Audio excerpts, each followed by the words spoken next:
नमस्कार दोस्तों, आज हम करने जा रहे हैं प्रतिशत और प्रतिशत में भी पास और फेल पर आधारित प्रश्न है जो हमारी प्रतियोगी परीक्षाओं के लिए बहुत ही महत्वपूर्ण है।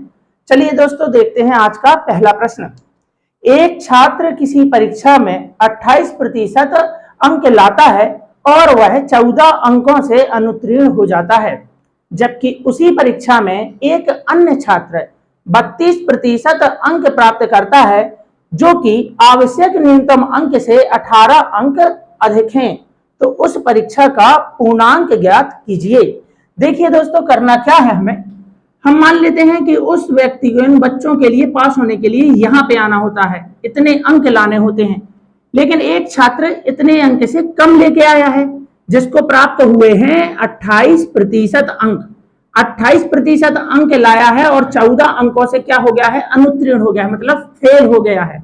जबकि एक और दूसरा छात्र है जिसको यहां से कितने अंक अधिक मिले हैं, 32% अंक अधिक मिले हैं, और जो पास होने के लिए अंक चाहिए होता है वो हमने यही माना, हमें नहीं मालूम कितने अंक चाहिए पास होने के लिए, हमने मान लिया यहाँ पे आके कोई भी स्टूडेंट पास हो जाता है, लेकिन ये स्टूडेंट ऐसा है जिसको यहाँ से अधिक अंक मिले हैं। और कितने अंक अधिक मिले हैं, 18 अंक अधिक मिले हैं। तब हम देखेंगे यहाँ पे प्रतिशत में कितना अंतर आया है, तब आप कहेंगे 28 और 32 के बीच का अंतर है 4%। जबकि वैल्यू में क्या अंतर आया है, इसको 14 अंक, यहां से यहां तक की दूरी है 14 अंक और यहां से यहां तक की दूरी है 18 अंक, तो टोटल यहां से यहां तक की दूरी हो गई, कितनी हो गई दोस्तों, 32 अंक। दोनों को आप जोड़ दीजिए, ये 32, जबकि प्रतिशत में कितना अंतर है, 4। पूछा क्या है, परीक्षा का पूर्णांक क्या होगा। किसी भी परीक्षा का पूर्णांक अपने आप में 100% होता है, तो 4% की वैल्यू है 32, तो 100 की कितनी होगी, तो गुणा करा देंगे 100, 4 एकम 4, 4 आठे 32, 8 गुणा 100 कराएंगे, पूर्णांक आएगा 800। तो चलिए दोस्तों देखते हैं इसी प्रकार का दूसरा प्रश्न। किसी परीक्षा में सीता 25% अंक प्राप्त करती है और वह 20 अंकों से फेल हो जाती है, जबकि उसी परीक्षा में गीता 35% अंक प्राप्त करती है जो कि आवश्यक न्यूनतम अंक से 30 अंक अधिक हैं, तो उस परीक्षा का पूर्णांक ज्ञात कीजिए। फिर से दोस्तों वही करना है, मानते हैं यहाँ हमें अंक तो मालूम है नहीं, तो हमने मान लिया कि यहाँ पे पास होते हैं, जबकि सीता है जिसके लिए 25% अंक प्राप्त हुए हैं और वह 20 अंकों से क्या हो गई है, फेल हो गई है।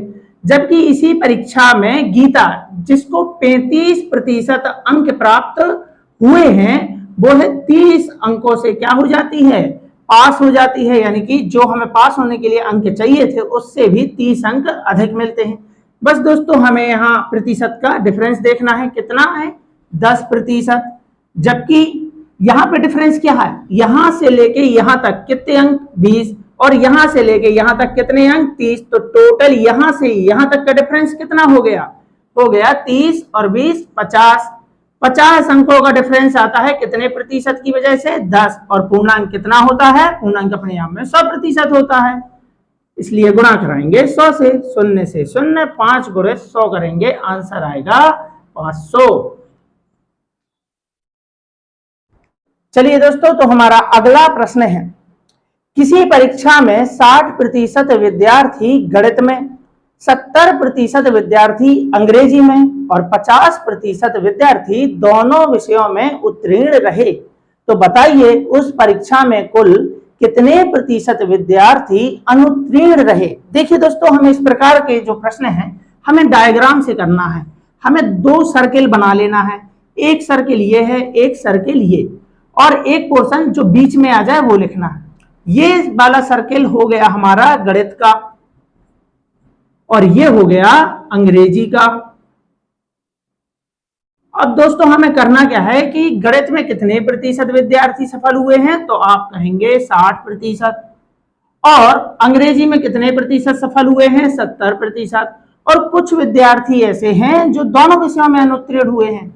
यहाँ पे सिर्फ वो विद्यार्थी लिखना है जो सिर्फ और सिर्फ गणित में उत्तीर्ण हुए हैं, यानी कि गणित में पास हुए हैं, और यहाँ पे वो विद्यार्थी लिखना है जो सिर्फ और सिर्फ अंग्रेजी में पास हुए हैं, और यहाँ पे लिखना है जो दोनों विषयों में पास हुए हैं।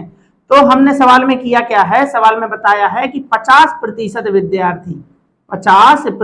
विद्यार्थी दोनों विषयों में पास हुए। जब हमने 50 यहाँ अलग से लिख दिया है तो हमने उन्हीं विद्यार्थियों को यहाँ भी शामिल किया है।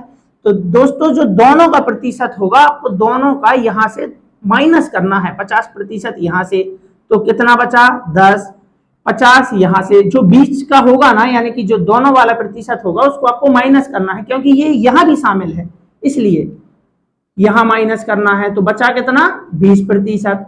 ये प्रतिशत हुआ सिर्फ उत्तीर्ण लोगों का, क्योंकि सवाल में उत्तीर्ण।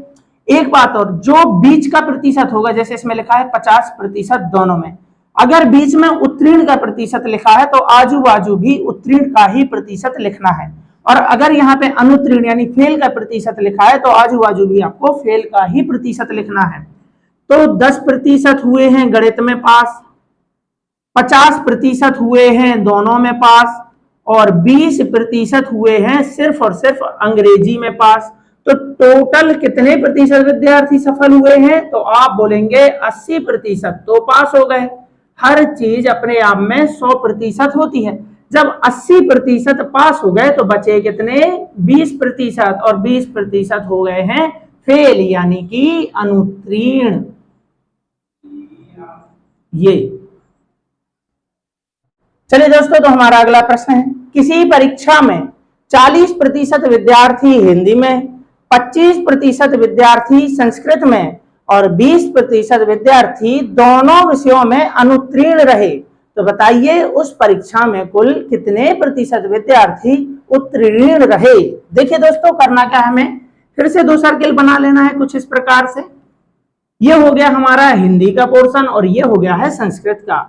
हिंदी में कितने प्रतिशत विद्यार्थी अनुत्तीर्ण रहे हैं 40%, और संस्कृत में 25%, और दोनों विषयों में कितने रहे हैं तो आप कहेंगे 20%। अब इस बार बीच में लिखा है अनुत्तीर्ण का, तो देखो दोनों साइड क्या लिखा है, अनुत्तीर्ण का प्रतिशत लिखा है। अब ये जो 20% है वो यहां भी शामिल है, यहां भी शामिल है, जबकि हमें सब एक ही बार लिखना है। तो जो बीच वाला प्रतिशत होता है आपको उसको दोनों में से घटाना है। यहां से 20 को कम करेंगे तो कितना आ जाएगा 20%, और 20% आप यहां से कम करेंगे तो बचेगा 5%। सब जगह लिखा क्या है अनुत्तीर्ण, मतलब 20% तो फेल हो गए हैं हिंदी में, और 20% ही फेल हुए हैं दोनों विषयों में, और 5% ऐसे विद्यार्थी हैं जो सिर्फ और सिर्फ संस्कृत में फेल हुए हैं। तो टोटल कितना हो गया 20, 20 और 5 हो गया 45। ये 45% विद्यार्थी वे हैं जो अनुत्तीर्ण रहे, अनुत्तीर्ण। तो कितने प्रतिशत विद्यार्थी उत्तीर्ण रहे, तो विद्यार्थी अपने आप में कितने थे 100% ही होते हैं। 45% अगर फेल हो गए हैं तो बचा कितना 55%, 55% उत्तीर्ण रहे। जी चलिए दोस्तों, तो हमारा अगला प्रश्न है, किसी परीक्षा में 60% विद्यार्थी गणित में और 65% विद्यार्थी विज्ञान में उत्तीर्ण रहे, जबकि 30% विद्यार्थी दोनों विषयों में अनुत्तीर्ण रहे। तो बताइए उस परीक्षा में कुल कितने प्रतिशत विद्यार्थी अनुत्तीर्ण रहे। देखिए दोस्तों, हमें इस प्रकार के सवाल को वैसे ही करना है जैसे हमने अभी किया था। 2 सर्किल बना लेना है। ये हो गई हमारी मैथ यानी कि गणित, और ये हो गई हमारी साइंस यानी कि विज्ञान। तो मैथ में कितने प्रतिशत विद्यार्थी सफल हुए हैं, तब आप कहेंगे मैथ में तो 60% सफल हुए हैं। और विज्ञान में कितने हुए हैं, विज्ञान में हुए हैं 65%। और जबकि दोनों विषयों में, ये पोर्शन दोनों विषयों को बताता है, दोनों विषयों में 30% विद्यार्थी अनुत्तीर्ण रहे। अनुत्तीर्ण का मतलब है क्या हो गए हैं ये फेल।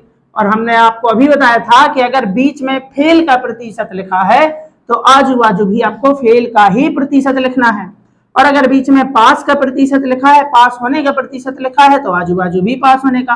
अब यहाँ तो बता रहा है वो फेल का प्रतिशत, जबकि यहाँ क्या बता रहा है पास का। तब हम क्या करेंगे, हर चीज अपने आप में 100% होती है। अगर 60% विद्यार्थी पास हो गए हैं तो कितने प्रतिशत विद्यार्थी फेल हुए होंगे, तब हम कहेंगे यहाँ 60 नहीं। अगर मैथ में 60% विद्यार्थी पास हो गए यानी कि उत्तीर्ण हो गए हैं, तो 40% विद्यार्थी क्या हुए होंगे अनुत्तीर्ण हुए होंगे। ठीक वैसे ही हम यहाँ करेंगे। अगर 65% विद्यार्थी विज्ञान में पास हो गए हैं तो फेल कितने हो गए हैं, तब आप कहेंगे 35% क्या हो गए हैं, फेल यानी कि अनुत्तीर्ण।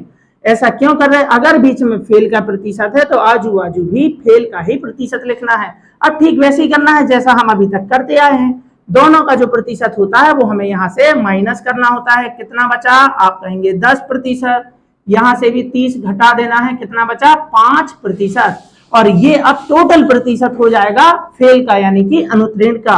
10% गणित में हो गए, 30% दोनों विषय में हो गए और 5% हो गए हैं विज्ञान में। तो टोटल 30, 10, 40 और 5 45% तो हो गए हैं अनुत्तीर्ण। तो पास कितने हो गए हैं, तो पास हो गए हैं 55%। पास हो गए हैं 55%।